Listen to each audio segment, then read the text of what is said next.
শুভমান গিল ভাঙলেন বিরাট কোহলির বহু বছরের রেকর্ড। বন্ধুরা, আপনারা যদি দেখতে চান শুভমান গিল কি রেকর্ড ভাঙলো বিরাট কোহলির, তাহলে ভিডিওটি শেষ অবধি দেখতে হবে। চ্যানেলটিকে সাবস্ক্রাইব করে একটা লাইক দিতে হবে এবং নোটিফিকেশন বেল আইকন দাবাতে হবে। ভারতের তরুণ অধিনায়ক শুভমান গিল আবারও প্রমাণ করলেন যে তিনি আধুনিক যুগের অন্যতম সেরা টেস্ট ব্যাটার। দিল্লিতে ওয়েস্ট ইন্ডিজের বিপক্ষে দ্বিতীয় টেস্টের দ্বিতীয় দিনে গিল গড়লেন এক অন্যান্য নজির।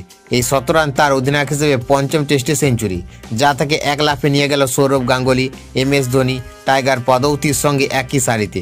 অর্থাৎ ভারতীয় অধিনায়কদের মধ্যে সর্বাধিক 17 রানের তালিকায় বিশ্বখ্যাত তারকাদের সঙ্গে পঞ্চম স্থানে জায়গা পেল গিল। ভারতীয় অধিনায়কদের মধ্যে সর্বাধিক 17 রান করেছেন বিরাট কোহলি, তার সংখ্যা 20। এরপর রয়েছেন সুনীল গাভাস্কার 11, মোহাম্মদ আজহারউদ্দিন 9, সচিন টেন্ডুলকর 7। এখন পঞ্চম স্থানে আছেন সৌরভ, ধোনি, পদৌতি ও গিল, প্রত্যেকেই 5-17 রান করে। সবচেয়ে বড় কৃতিত্ব হলো শুভমানের সবগুলো 17 রান এসেছে 2025 সালের মধ্যে। ফলে এক ক্যালেন্ডার বছরে সবচেয়ে বেশি টেস্ট 17 রান করা অধিনায়ক হিসেবে বিরাট কোহলির রেকর্ড ছুঁয়ে ফেললেন তিনি।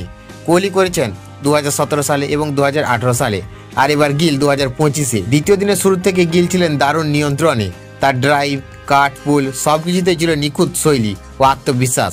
17 রান পূরণ হওয়ার পর ব্যাট উঁচু করে সতীর্থদের দিকে তাকিয়ে তিনি হাসলেন, যেন বোঝাতে চাইলেন অধিনায়কত্বের চাপে আমি একই রকম। গিল এখন ভারতীয় ক্রিকেটের তরুণ নেতৃত্বের প্রতীক, যে নতুন প্রজন্মকে দিচ্ছে অনুপ্রেরণা ও আত্মবিশ্বাস।